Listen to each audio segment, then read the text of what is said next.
You guys are like, oh no, he didn't. Oh my God. This twist, this is a game changer. Our dessert experts are now making the savoury tarts. People that are more comfortable with savoury are now doing the sweet tart. Everyone's outside of their comfort zone. This is really hard. Today's pressure test is the hardest cook of the competition so far. I've got my gingerbread cake in the oven, and now it's time to move on to tempering that chocolate for the chocolate tart shell. Maya, Hi. where are we at? The caramel chocolate tart shell Okay. I will say that this next step is going to be is hard. the biggest pressure point. All right. Appreciate the heads up. I'm super determined today to show the judges that I can cook outside of my comfort zone. I just need to push myself and just following that recipe. I'm just hoping I'm tempering this chocolate correctly and that it turns out and it's a nice tart shell at the end. My tempered chocolate's actually looking quite nice and glossy. So I pour it into the 3 prepared tart tins. Kind of even coat around the tin, but I have to make sure that it's not too thin, because if it's too thin, it won't be able to get out. And if it does come out, it will just immediately shatter. It's fine, it's fine, it's fine, it's fine. Good job. Tempering chocolate is really tricky, but Eric's tart shells look really shiny and beautiful, so it looks like he's done it right. It's yummy. Looks good, Maya. Maya's tart shells are looking pretty good too, All right, Beanie, let's do this. but I'm really worried for Sabina and Kishwa because their tart shells, they look thin. I'm going to make this work. No, I'm not going to hope that it works. I'm going to make this work.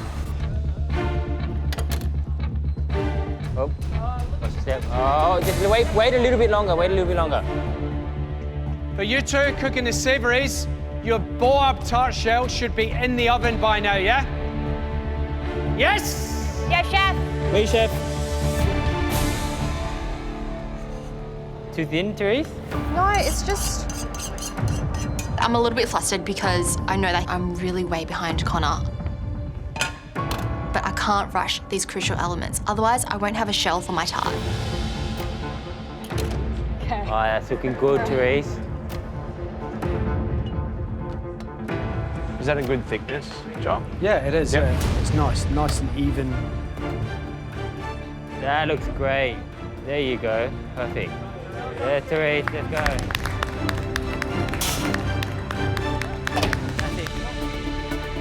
I'm so nervous. This is make or break. Oh my God. Okay, calm down, Eric. If I don't get these out, then I do not have a foundation. I don't have a tart. That could very potentially send me home. Eric, nice and steady. Gentle, gently lift it out. Those are the words. You got this, Eric.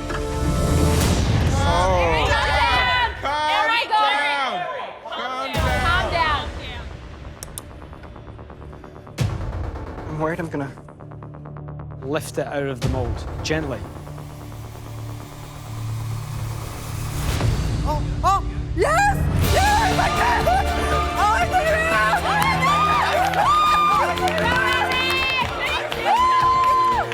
Oh my God! Be gentle. Oh, I've got a good one! Yeah! I'm over the moon. It's a beautifully glossy, thin shell. Oh my God.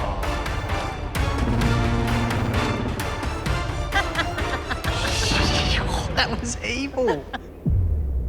Wow, you really pushed the boat out. And so they just get to pick one, right? They can make whatever they want. Oh. You're making all 3.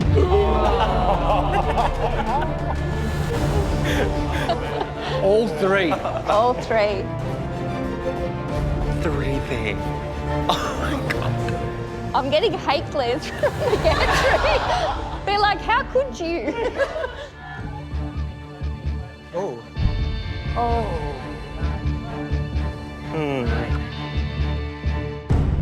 Yeah, Dan, lift. Hey! Great, Dan, come on, Dan.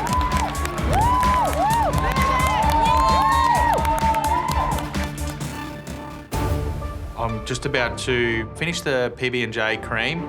I'm super stoked with it. It looks just like Kirsten's. So I'm gonna put it in a piping bag and get it in the fridge. Okay. Now I've got to cut out the pattern for the exotic mousse cake. I've got my acetate with the stencil on it, and I'm cut that to the exact 45 mil. We're working in mills here. Wrap that around the inside with the stencils facing in so that they can transfer across to my cake. Oh my God. The Stanley knife, the ruler, mate, I'm in heaven. I'm loving this. It's all millimetered perfect. Beautiful. Deep glass bowl. Ink gone. To make the swirls of different colours, I need to actually temper 4 different chocolates. I actually feel very nervous about this moment because tempering chocolate is already hard enough with just 1 chocolate.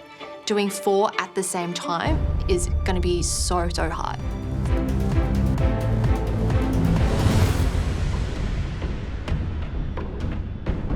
Hey, Brent. Yep. It needs to be as runny as the other ones. Hot hands on the chocolate. Hot hands on the chocolate. No pressure. Yeah, no, I just noticed that. You can do it. Yes, Brent! Yeah, Brent! Come on! Let's go, big boy! Time is tick, tick, tick, tick, ticking. You've only got 19 minutes to go.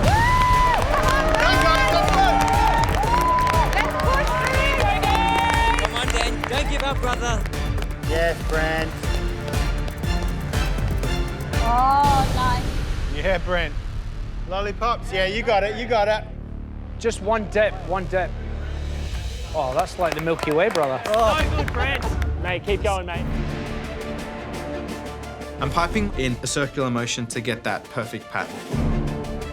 Remember what it looks like. Like that. That's money, mate. That's money. As soon as my chocolate sets, I get a PVC pipe and I kind of wrap that around that. Oh, yes. It's a real big pressure point. I'm trying to be as delicate as I can. Really good. Get that perfect cylinder and tape that up so it sets. Good work, Justin. And it's time to finish off that exotic mousse cake with that beautiful, shiny mirror glaze. I rip off the acetate and the stencil is transferred perfectly. The print is clear as day. Let's go, Brent. The final touch of this exotic mousse cake is the mirror glaze.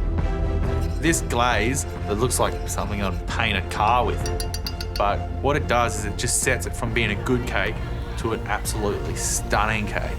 Let's go, Brent, let's go. Make it glazy. Yes. Yeah, boy. That's beautiful, mate.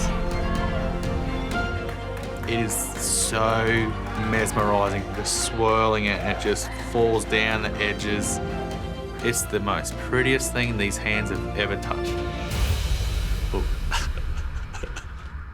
Oh, mate, it looks amazing. It's the prettiest food these hands have ever touched. Yeah, yes, yeah. Let's get that glaze done. Get that glaze. Yeah, boy. Yeah, Juzzy. Yeah. Beautiful, mate. Yes, yeah. Great, Dan. Woo! It's ugly as hell, but it's set. You got it, Dan. Mate, that looks so good. Let's go, Minnie. My chocolate looks beautiful. It's shiny, it's tempered. Now I have to take a tablespoon of my tempered chocolate, put it in between 2 guitar sheets, and create a very, very thin layer, 1/2 millimetre, with a rolling pin. 1/2 millimetre, it's basically like a piece of paper. I'm using this chocolate to create those beautiful tempered chocolate layers. I have to get this right because if I don't, this dish won't be balanced. Looks good. That's looking pretty good. I've made my shapes. Now I need to start making the sticks that were on Anthony's dish. Kind of like trees. I mean, that looks great. Thanks, guys. It says 6, but I'm doing like 30. You never have too many options. That's right. Moment of truth. It's time to see if my tempered chocolate has worked. Oh, my hands are shaking. Yep. Oh, careful. It's so thin that any wrong movement could snap this disc. Oh my God, this is so stressful. Here we go. Yeah, looks really good. Wow. Wow. Looking pretty good, yeah. If you got any problems, you've only got 5 minutes to solve them. 5 minutes to go, come on. Yeah. I'm just gonna cut one. Yeah, that's fine, Eric. Good job, Eric. Last couple of minutes of the cook, I'm making sure that I've got every single element I need. At the end of the cook, we need to have the chocolate cream and the mandarin jam in piping bags in the fridge, and the cinnamon caramel and the streusel ready on the bench. Oh, nice work, Min. Go, Min. Wow. The dark chocolate shapes and the sticks all need to be off the acetate and on a baking tray, all ready for plating in the tasting room. Well done, Min. Come, Minnie, Doing push, well. let's go. I spent so much time at the start of the cook tempering this chocolate. It came out perfectly, but the chocolate shapes that I've made are very delicate and they are very, very thin. I need these chocolate shapes to hold more chocolate on top of each other. I can't even think about them collapsing. They just can't collapse. I'm putting all the layers together and I'm building this structure. Layer after layer, they are holding. And this dish is looking like Anthony's. Nolly, please bring a dish up.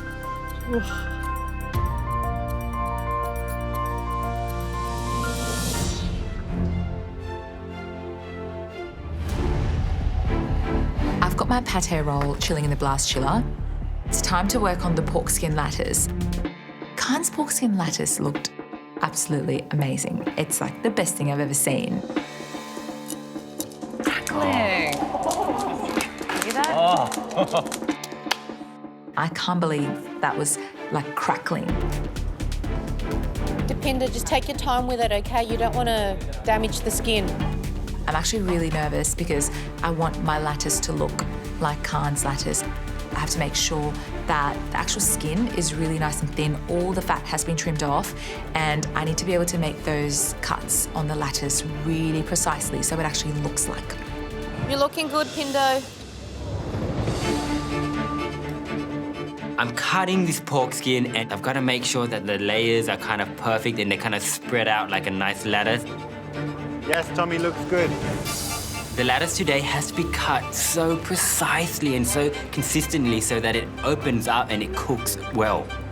Get that crackling nice and crispy. Tommy, look at that. That's sick. Sexy. Sick. That's awesome. Done. See you later, pork skin. Keep reading out that, I like it. Does it say where you place it, Pete? On the edge like that? Yeah, it says on the bottom edge. Yep, nice. To assemble my pork Wellington, on top of some plastic wrap, I lay down prosciutto. Let's go, Tommy. I then lay my Cholula slices over the prosciutto and place the pork loin on the bottom edge of the Cholula. I then shape some pork meatball mixture beside the pork loin. Keep going, Depinder. You look amazing. Key thing with assembling this Wellington is to keep everything really tight, otherwise it'll fall apart while it's cooking. Beautiful, Petey. Come on, let's do this. Keep working, Tommy. 1 hour to go and we need to get these pork Wellingtons in the oven, like now. Beautiful, Tommy. I put my pate log on top of the meatball mixture and I need to cover it with more meatball mixture. Nice, Tommy. Just keep pushing hard, Pindo. You're doing a great job. I'm rolling my mixture together and this is really important. I need to roll it, keep it all nice and tight so that my pork Wellington has its shape. 7 minutes, Tommy. Come on. 7 minutes. Depinder, you're killing it. Make it tight, Depinder. Beautiful. Come on, quickly push, Tommy. Yep. I'm rolling out my pastry and I'm just trying to get that perfect kind of thickness so that it's not too thick while it cooks. Good work, Tommy. Make sure it's sealed. Next step is I need to get that pork skin lattice on so that I can kind of bake it together. Come on, Tommy. Get it in the oven. Hustle. Well, go, Tommy. Let's go, mate. In the oven. Well done, buddy. Come on, Tommy. Tommy, yeah. 1 minute! Come on. Good one, Tommy. Come on, let's go. Get your Wellington out. Yes.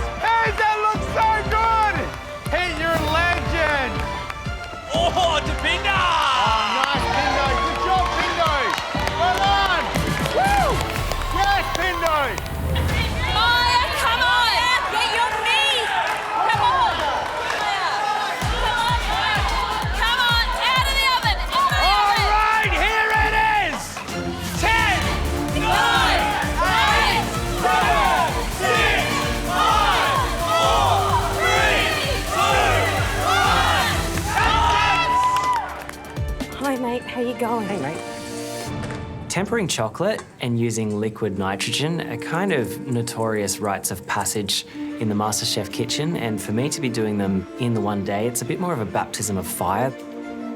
Hopefully, I just focus and get them done well. I'm the second person to the nitrogen station. Right now, I'm on a good roll. Following a recipe I find very difficult. I need to keep this momentum up for the whole entire cook.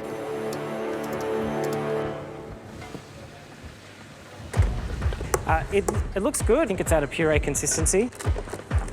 Being the first one back, but I'm not going to focus on that, otherwise I'll start making some silly mistakes. This mousse is really important. It's the main body of the bottle brush, which is the centerpiece of this dessert. It needs to have that really bright strawberry gum flavour. So once that is done, I need to construct my log. Just make sure it's filled to the edge a little bit. And then you just want to do a little thin line of the gel. Yeah. All right, it looks good. All right, good luck. I top it up again with strawberry gum mousse. Top off each of those logs with that beautiful macadamia and then put it into the blast freezer. Now it's an interesting point of the recipe where I get to figure out how the caramel gets inside the gum nut. Let's just go for it. It's time to go back to the liquid nitrogen station with my caramel. Okay. I start piping my caramel into a bath of liquid nitrogen, into just long, straight lines, and then I have to break them up with a knife into 3 centimetre lengths. Now I have to try and add them into my gum nuts using tweezers. I've got some good ones here. Come on. This temperature is like taking forever to come down. I caught out some of that lost time, but this is the most terrifying element. Tempering chocolate, there's so much that could go wrong. Come on. It's not really tempering chocolate weather, is it? Now that my chocolate is at the right temperature and have that vibrant red color, using the fine side of a pastry chrome, I need to scrape it across the acetate to get these fine chocolate sticks. I place them into the fridge and they need to set for about 7 minutes. They should pull away cleanly from the acetate if they're tempered correctly. My biggest fear with this dish are the bottle brush twigs. If that doesn't work, I won't be able to recreate a bottle brush. It doesn't matter how good the rest of the elements are, that'll be what sends me home.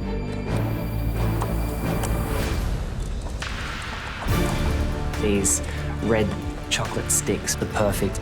I could not be more relieved. They look good, Pete. Thanks, mate. Thank you. I'd call that a sign-off, mate. Okay, thanks, mate. I start putting the twigs into the bottle brush and they're not breaking, they're not bending, they're not melting. I immediately have an internal sigh of relief. I'm trying to remember how close together they were on Hugh's dish. I add the gum leaves and the sticks to the billy buttons and then arrange them around the plate. I can't believe it's done. When I initially looked at Hugh's, I thought there was no chance that I'd be able to recreate it. And 4 hours later, it's done. All right, Pete. Happy? I'm happy. All right, mate, we'll test it. Thanks, guys. Thanks, mate.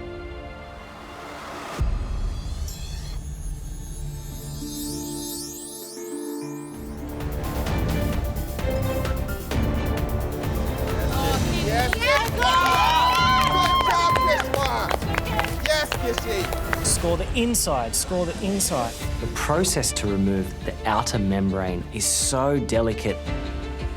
I need to snap this flesh back. Very easy to tear the flesh of the squid, and if any membrane is left on there, the noodles won't work. But I have to try and do it faster than anyone else. I just go for it. Oh, you really got that one. Thank you. Okay.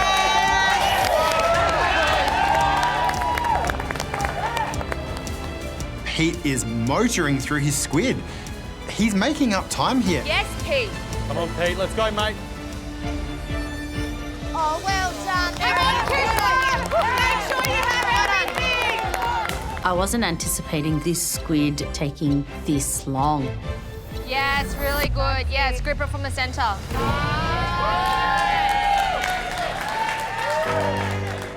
Pete and Justin are steps ahead of me.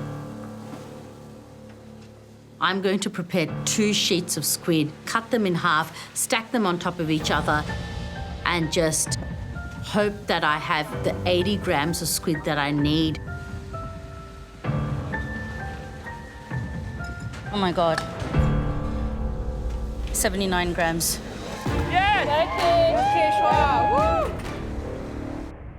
The golden potato starch dome is terrifying. It's so detailed and delicate. I only have one good circle to use.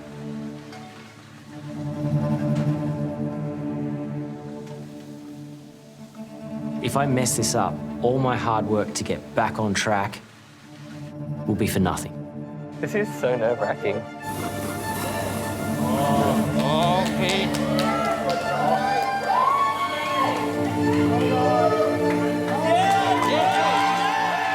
It looks incredible. I can't believe it's working.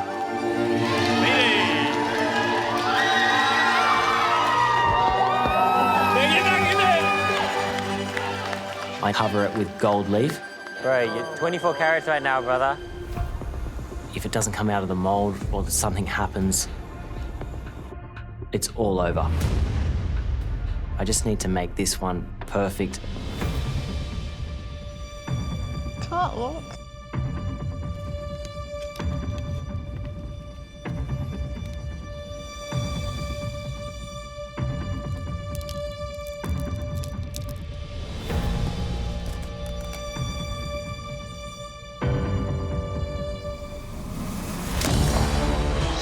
Jesus.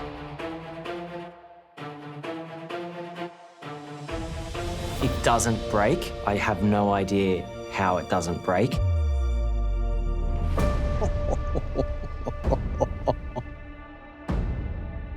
Trying to give us heart attacks, Pete. Giving myself one. I feel like that was a fitting end to the cook that I've had today. It's been a difficult one, and why not throw in one last heart attack? Sorry. 10 seconds, Pete. 4, 3, 2, 1. That's time, That's Pete. it, mate. Wow.